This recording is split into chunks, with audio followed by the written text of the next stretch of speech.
आपको लगता है यहां कोई साथ देने वाला है? अगर आप भगवत मार्ग के पथिक हैं, अभी आपको लगता है आपका कोई है, तो अभी बहुत बड़ा भ्रम है। पूरा का पूरा परिवार जा रहा है, 1 मिनट में रोड में नष्ट हो गया। काल है, किस समय कहां कैसे, 1 सेकंड का पता नहीं है।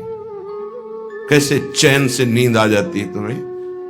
ये जो दुर्वासना के नाश की कृपा है, ये आपकी दिनचर्या है, यही सैकड़ों दुर्वासनाओं को भस्म कर देगी। तुमने खिलवाड़ समझ रखा है।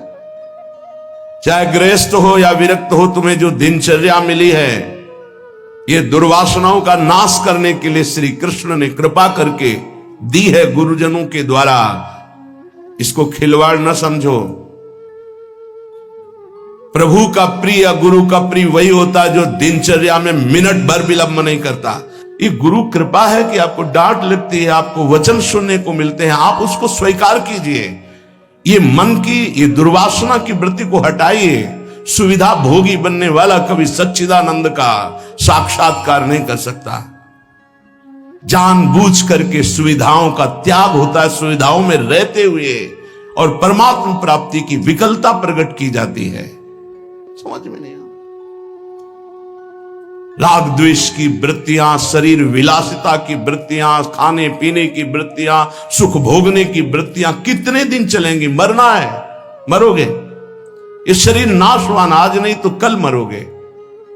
प्रार्थना मान लीजिए। तपलोक और महालोक, जनलोक में सब सिद्धजन निवास कर रहे हैं, जो सृष्टि में प्रकट होते हैं और सृष्टि के बाद लय होते हैं। उनको एक बात का दुख पाया गया, संतों को, कि इस महान मानव देह में आकर के भी तुम भगवत प्राप्ति से वंचित हो। तुम्हें नींद कैसी ऐसी आ जाती है कि तुम्हारा भजन, तुम्हारी दिनचर्या, तुम्हारा साधन पथ रुक रहा है और तुम्हें चैन से सोना आ रहा है। तुम उपासक हो। ये जीवन हमारा प्रभु के लिए। अगर नहीं समझ पा रहे हो तो आखिरी बात समझ लो, कोई समझाने वाला तुम्हें नहीं है, कोई समझाने वाला नहीं। सिर्फ तुम्हें बर्बाद करने वाला मिल सकता है, समझा कर उठाने वाला हरि या हरि का पार्षद मिल सकता है, और नहीं मिल सकता। तुमसे मित्रता करके तुम्हारी वासनाओं को बढ़ाकर तुम्हारे चित्त को विक्षेप में भर देना, ये संसार के हर व्यक्ति वस्तु स्थान का प्रभाव है। तुम, तुम्हार सेवक असुरारी, 2 ही केवल बचा सकते हैं, भगवान और भगवान के भक्त। उनकी हर चेष्टा तुम्हारे चित्त को भगवदाकार बनाने के लिए है। कृष्ण कृपा का सीधा फल है साधु संग। हरिराम व्यास जी, गोस्वामी तुलसीदास जी, बड़े बड़े महापुरुष कहते हैं, कोई फर्क नहीं। कैसे मनुष्य शरीर को तुमने प्राप्त करके नाश करने की ठान ली है कि हम जो मन आएगा सो करेंगे। यहां बैठने मात्र से भगवत प्राप्ति है। क्यों? यहां खास बात, श्रीधाम वृंदावन यमुना का पावन पुलिन, और कोई मिनट ऐसा नहीं जहां यहां भगवत चर्चा ना हो रही हो, भगवत गुणगान ना हो रहा हो, भगवत नाम कीर्तन ना हो रहा हो। नाम कीर्तन चलता है, वाणी कीर्तन चलता है, गुण कीर्तन चलता है। दूसरी बात, हमारी दृष्टि रहती है, हमारी प्रियजू की दृष्टि रहती है कि ये जन विराजमान है। एक दिनचर्या है, एक समय है। माकृष्य शर्वतीदम शुभलेन कृष्ण, हे कृष्ण मेरी इन दुर्वासनाओं को नष्ट कर दो। फिर प्रार्थना करता हूं सब उपासक उपासिकाओं से, गृहस्थ विरक्तों से, यदि आप हमारी श्री जी से जुड़े हैं तो आज्ञा पर ध्यान दीजिए। अगर आज्ञा पर ध्यान नहीं देते तो माया तुम पर ध्यान रख देगी, और उसके ध्यान रखने का मतलब है बैठे बैठे जलोगे, जैसे अंगार पर जला जाता है, ऐसे जलोगे। दुर्वासना तुम्हें जला देगी, तुम्हें पता नहीं है। जब अपनी जीवनी शक्ति प्रभु की तरफ लगती है तो हरि गुरु को शीतलता प्राप्त होती है, वो प्रसन्न होते हैं। जब अपनापन करके तुम्हारी जीवनी शक्ति व्यर्थ नष्ट होती है, तब जलन होती है उस अपनेपन के कारण कि तुम समझ नहीं पा रहे हो। ये आज का अभ्यास तुम्हारे लिए कल काल बन जाएगा।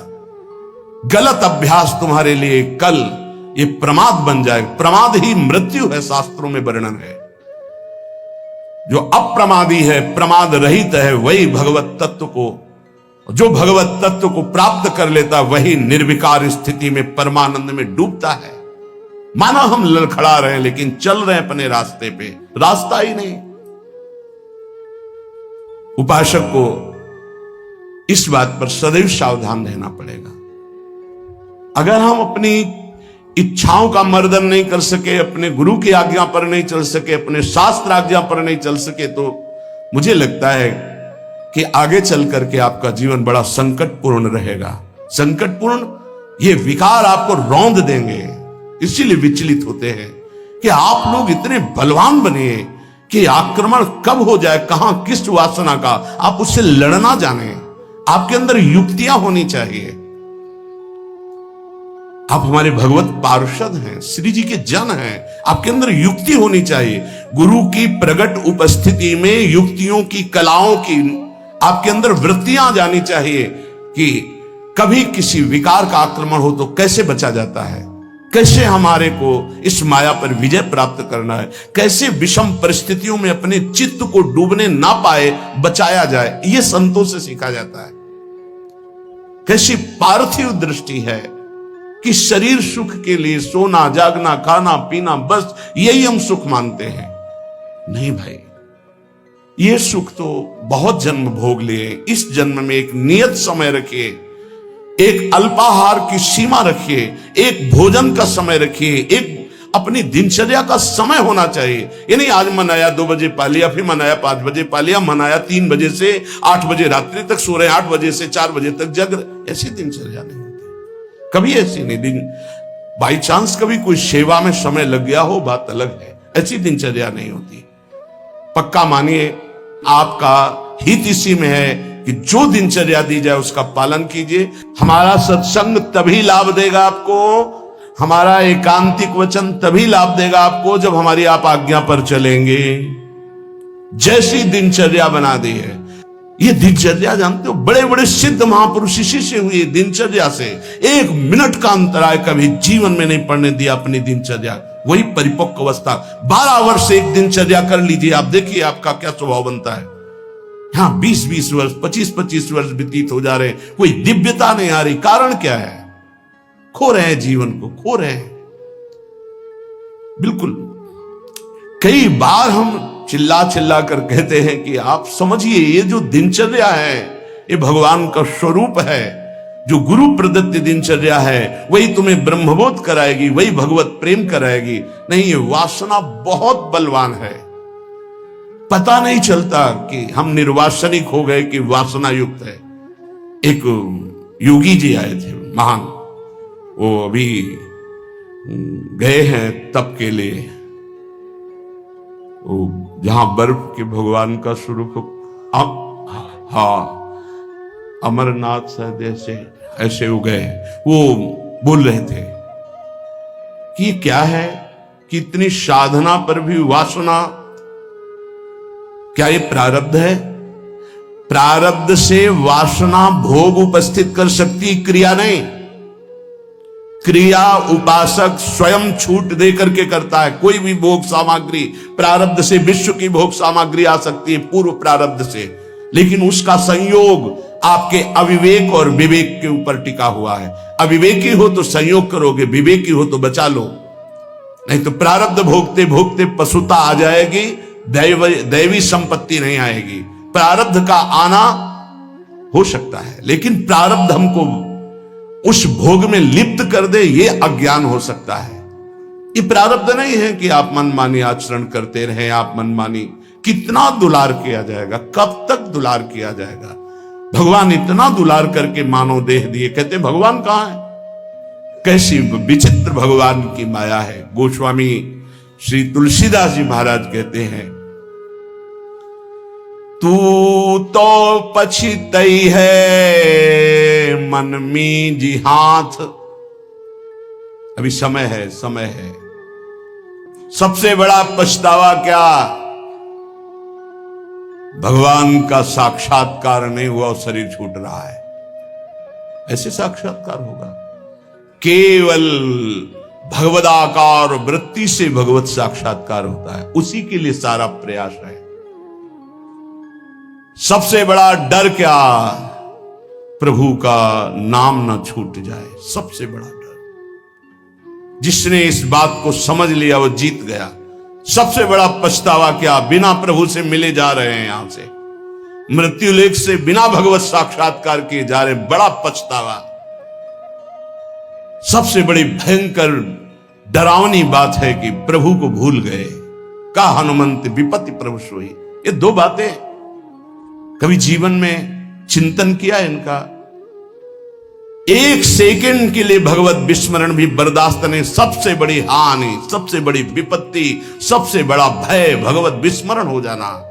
और बड़ा पछतावा कि जा रहे हैं लेकिन प्रभु से आंख नहीं मिला पाए, जीवन व्यर्थ चला गया। सबसे बड़ा मन पचितई है अवसर बीते, दुर्लभ देह पाए हरिपद भज, करम बचन अरु जीते।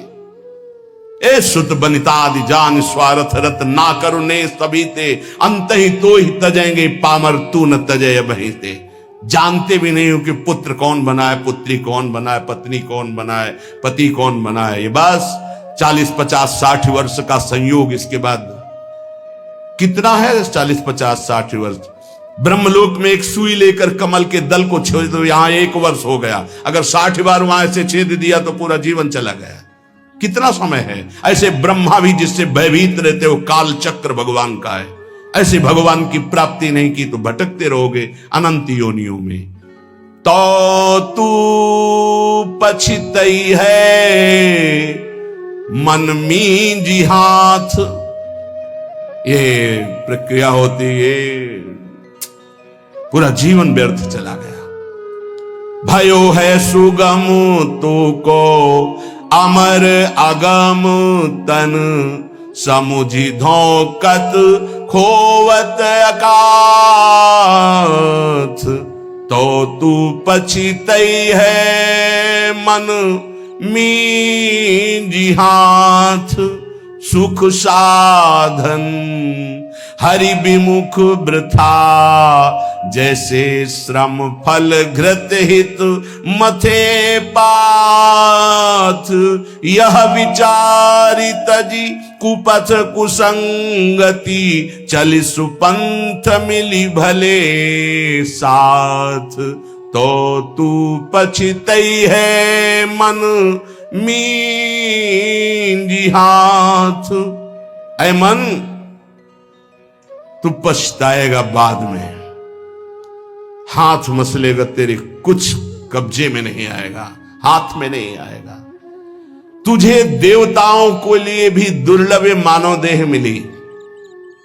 भयो है सुगम तो को अमर अगम तन, अमर कहते देवताओं को, देवताओं से भी श्रेष्ठ तेरे को मानव देह मिली। समुझ धोकत खोवत अकाथ, और ये मानव देह मिली थी भगवत प्राप्ति के लिए। क्या समझ करके तूने भगवत विमुख जीवन व्यतीत करने का निश्चय कर लिया? क्या तुझे मिलेगा? कौन सा कार्य तेरा बन जाएगा? रोज आयु क्षीण हो रही है, लोग जन्मदिन मना रहे हैं, आज बर्थडे, तुम्हें पता नहीं 365 दिन मिट्टी में मिल गए। अगली श्वास है कि नहीं है कोई भरोसा नहीं। न नाम कीर्तन, न भजन, न भगवत चिंतन, और 1 वर्ष व्यतीत हो गए, न भगवत साक्षात्कार हुआ। तो हमें तो लगता है 1 वर्ष व्यतीत होने के बाद भगवान नाम कीर्तन करके, भगवत प्रार्थना करके रोना चाहिए कि नाथ 1 वर्ष गए, अगला वर्ष हमारा आपके दर्शन योग्य हो जाए, आपके चिंतन योग्य हो जाए। तू तनिक भी चिंता नहीं कर रहा, व्यर्थ क्यों अपने जीवन को बर्बाद कर रहा है? जहां नाम जप नहीं है, भगवत समर्पण कर्म नहीं है, आज्ञा का पालन नहीं है, तो खिलवाड़ आप अपने जीवन से स्वयं कर रहे हैं। सुख साधन ये बहुत बड़ा साप है। हमारी बात समझ में नहीं आएगी, लेकिन आपसे प्रार्थना करते हैं, जो साधक सुख सुविधा से भजन करना चाहता है वो भूल जाए कि वो भजन करेगा, भगवत प्राप्ति करेगा। दुख और असुविधा भगवत प्राप्ति के मार्ग पर ऊपर चढ़ाती है। सुख और सुविधाओं का भोक्ता कभी भजनानंदी नहीं हो सकता, कभी नहीं। हाँ, वृत्ति भगवदाकार हो गई, अब उसे सिंहासन में बैठाला जा, महलों में रखा जा, कोई फर्क नहीं पड़ने वाला। महलों में रखो चाहे झोपड़ी में वास दो, एक स्थिति होती है। अगर भगवदाकार वृत्ति करनी है तो एक सीमा में अपने जीवन को बांध ले। इतना आहार, ऐसे शयन, ऐसे अपने जीवन को बांध। विश्व में किसी भोगों की कमी नहीं है। जब तक भगवदाकार वृत्ति न हो तब तक सुख सुविधाओं को नहीं। भूम शयन वलकल वसन, जैसे शास्त्रों में वर्णन आता। तो चलो वलकल वसन की जगह कौपीनवंता खलु भाग्यवंता, मार्किन की कौपीन, मार्किन नीचे वसंग ढकने के लिए, आहार के लिए अल्पाहार, रात दिन भजन, भूमि शयन, जमीन में आसन लगा, चटाई बिछी। 50 साधक ऐसे हैं, उनके कमरे में जाओ तो कुछ है ही नहीं, एक चटाई बिछी हुई बस, एक अचला लंगोटी टंगी बस, वो भी तो साधक है। आहार जो श्री जी के द्वारा प्रदान हुआ आकाश वृत्ति से आता है। आकाश वृत्ति परम पवित्र निर्मल, जैसे आकाश का जल निर्मल होता है, ऐसे आकाश वृत्ति जो आ गया उसी से भरण पोषण हो रहा। याचना नहीं, संकेत नहीं, जो प्रारब्धवशात श्री जी की कृपा से आ गया उसको अपने उदर में डाला। राधा राधा राधा हमारा लक्ष्य है, मरना। जीवित मर जाए उलट आप में समाये यह दिलगिरी है। ये झांसे में मत पड़ो माया के, ये खा लो, ये पी लो, ये सो लो, ऐसा गद्दा, ऐसी कंबल, ऐसा स्वेटर, ये सुख सुविधाएं अभी नहीं, फिर बाद में जोई जोई प्यारो करे सोई मोई भावे। अभी जो आज्ञा है उसके अनुसार चलेंगे। क्या नहीं देने की चेष्टा की राका बाका जी को ठाकुर जी ने? नहीं चाहिए, आपका दिया हुआ भी नहीं चाहिए, आप चाहिए, सिर्फ आप चाहिए। चलो हमारी वैसी स्थिति नहीं है तो जितने से हमारे प्राणों का पोषण होता, शरीर निर्वाह होता, बस। कह रहे सुख साधन हरि विमुख, दो भाव। यदि हरि से विमुख हो तो सुख साधन तुम्हें जलाएंगे, चिंता शोक भय प्रदान करेंगे। दूसरा भाव, ये सुख साधन तुम्हें हरि से विमुख कर देंगे। सुख साधन हरि विमुख, दो भाव है इसके।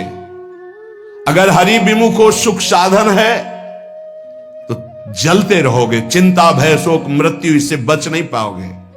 और अगर सुख साधन के भोक्ता हो तो हरि विमुख हो जाओगे, भजन में रुचि नहीं रह जाएगी। ये जीवन जो मिला है सोने के लिए नहीं मिला है, प्रभु प्राप्ति के लिए मिला है। उचित निद्रा, उचित शयन। ये भेड़िए की तरह बच्चों को डराने वाले विकार होते हैं, भगवत मार्ग के पथिकों को नहीं।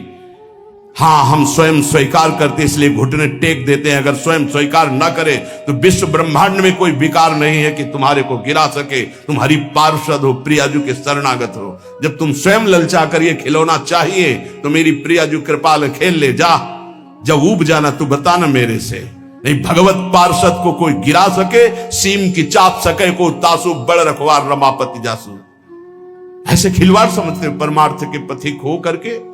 तुम्हें कोई गिरा सकता है, तुम गिरना चाहते हो इसलिए गिर सकते हो। अगर तुम गिरना ना चाहो तो कोई गिराने की सामर्थ्य नहीं रखता।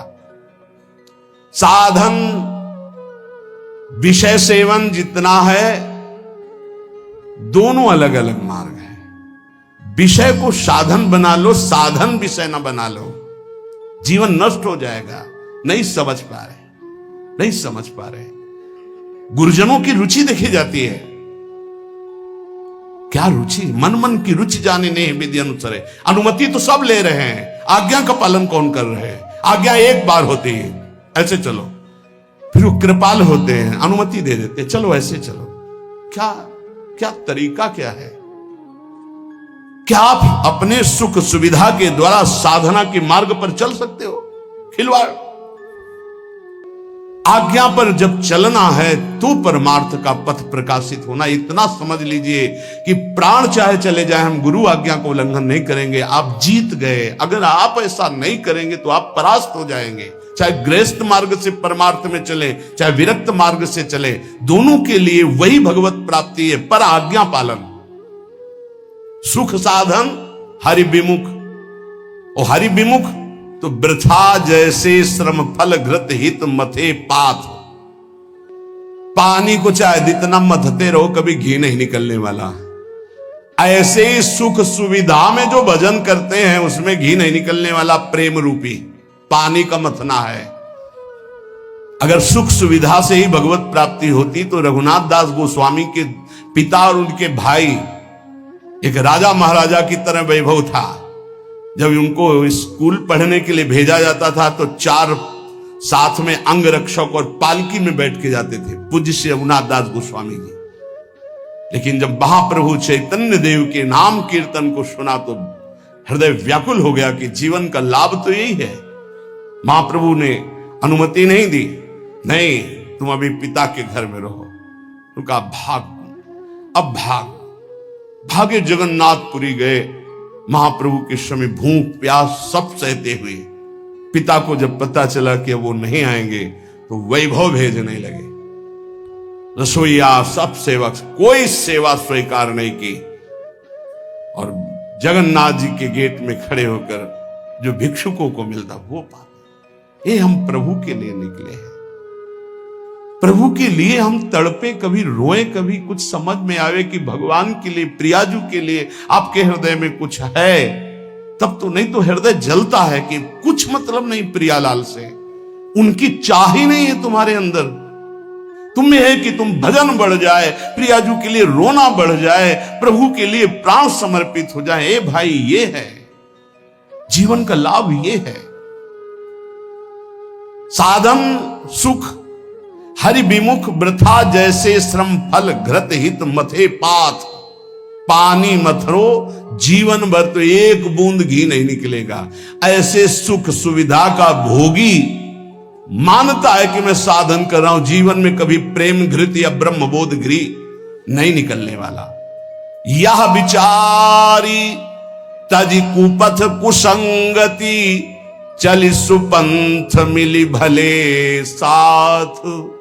ऐसा विचार करके ये सुख सुविधा का भोग करना कुपंथ का मार्ग है, ये कुसंगति है।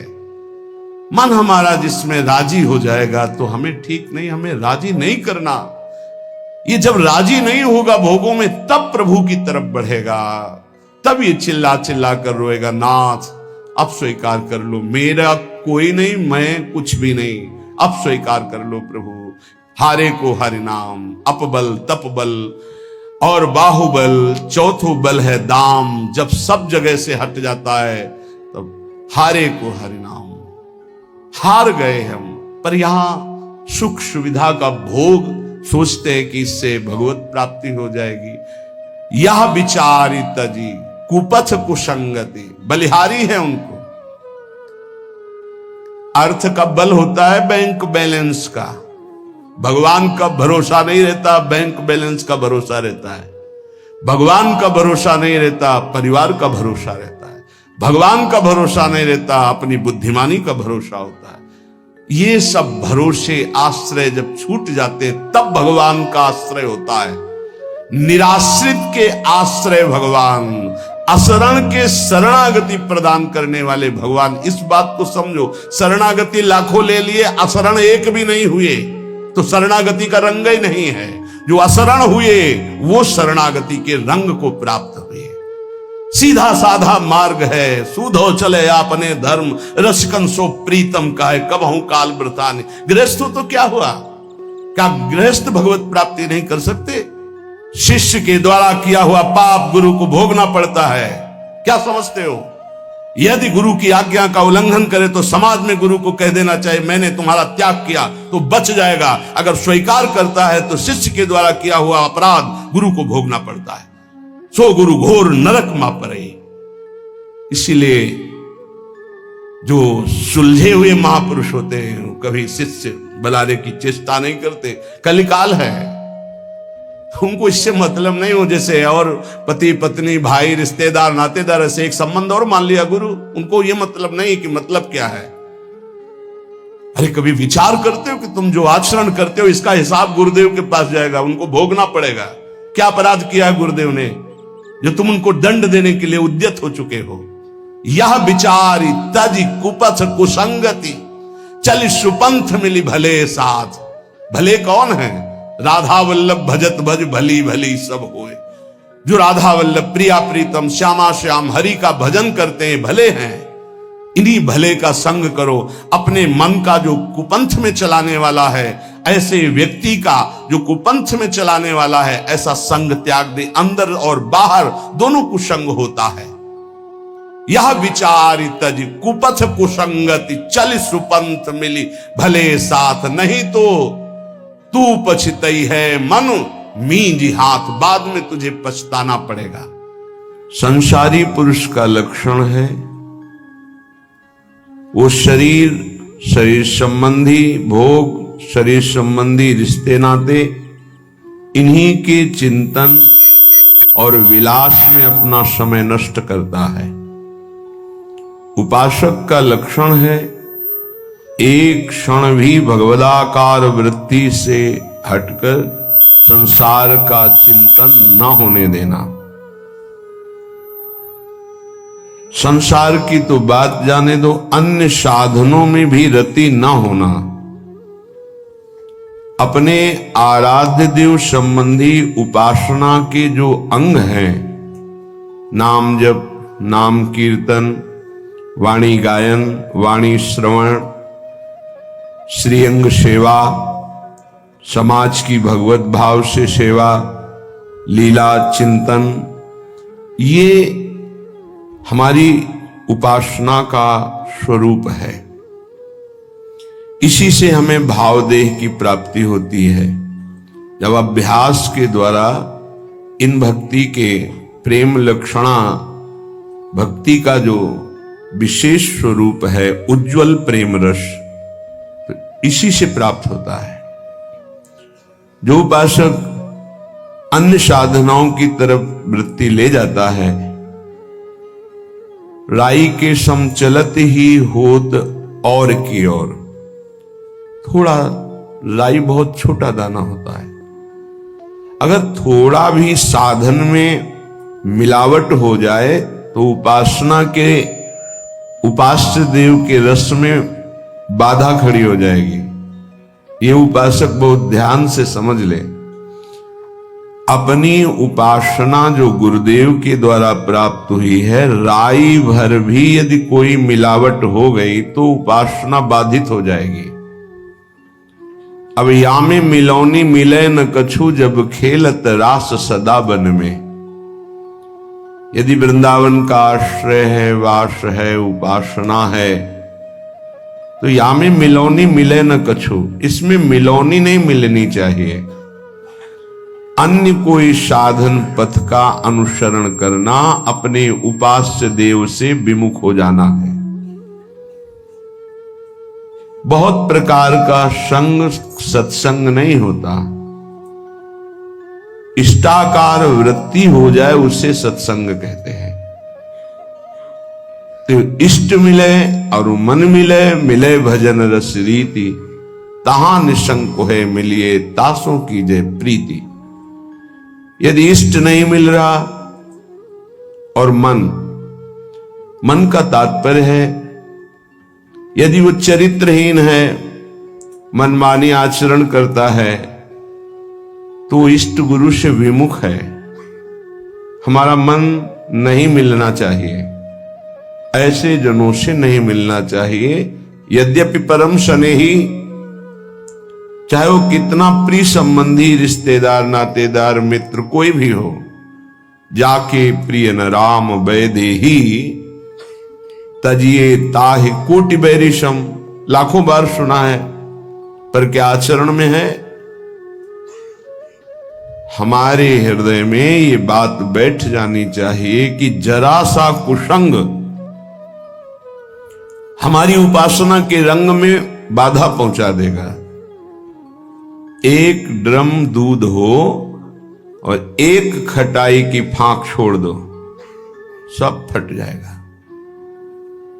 उपासना दुग्ध जैसी निर्मल, पौष्टिक, स्वादिष्ट, पवित्र,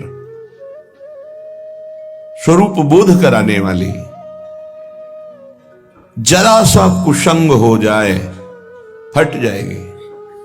उपासना की वृत्ति हट जाएगी, जो भाव का स्वरूप बन रहा था वो फट जाएगा। जैसे एक खटाई की फांक पड़ते ही एक ड्रम दूध पूरा फट जाएगा। ऐसे कपट व्यवहार करने वाले, ऐसे भगवद विमुख आचरण करने वाले कुसंगी जनों को मन कभी नहीं देना चाहिए। अगर हम मन देंगे तो हमारा मन उपासना से हट जाएगा। साधना की बड़ी सूक्ष्म वृत्ति होती है। कभी कभी मन प्रभु में नहीं लगता तो उपासक को उबने की जरूरत नहीं है, धैर्य की जरूरत है उस समय कि उसका मन किसी विषय में विषयाकार ना होने लगे। किसी व्यक्ति के संग की लालसा हो जाए कि अब भजन में मन नहीं लगता, चलो उसके पास बैठते हैं, तो वो गुण दोष से युक्त अंतःकरण वाला गुण दोष का वर्णन करके हमारे हृदय में राग द्वेष की वृत्ति को पुष्ट करेगा। कोई रागात्मक बात करेगा या द्वेषात्मक बात करेगा। इसलिए गाहे न दूजी चाल। अगर हमारा भजन नहीं हो रहा तो हमको शांत गंभीर रहना है। कोई ऐसा कुसंग न हो जाए वृत्ति का, व्यक्ति का, कि ये भजन ना होने की वृत्ति लंबी खिंच जाए। अगर आप गंभीर रहे, धैर्यवान रहे तो भजन चल पड़ेगा। कभी थोड़ा भजन होता है, कभी बहुत भजन में मन लगता है, पर धैर्य नहीं छोड़ना चाहिए। दूसरी बात स्वीकार नहीं करनी चाहिए उपासक को। कोई ऐसा नहीं है जो हमारी वृत्ति को बदल सके। यदि नाम चल रहा है, अगर नाम भी नहीं चल रहा तो हमें धैर्यपूर्वक उस समय, भले सो जाए, एकांत हो जाए, उस समय काट लेना चाहिए। उस समय वृत्ति आई है। और चतुर उपासक तो जबरदस्ती वाणी गायन शुरू कर दिया, सत्संग शुरू कर दिया, जिससे हमारा चिंतन बदल जाए। पर कुसंग नहीं, मन नहीं लग रहा तो चलो अमुक व्यक्ति के पास बैठकर प्रपंच करते हैं, बातचीत करते हैं। वो राग द्वेष की वृत्ति भर देगा। बिल्कुल हटना चाहिए उपासक को।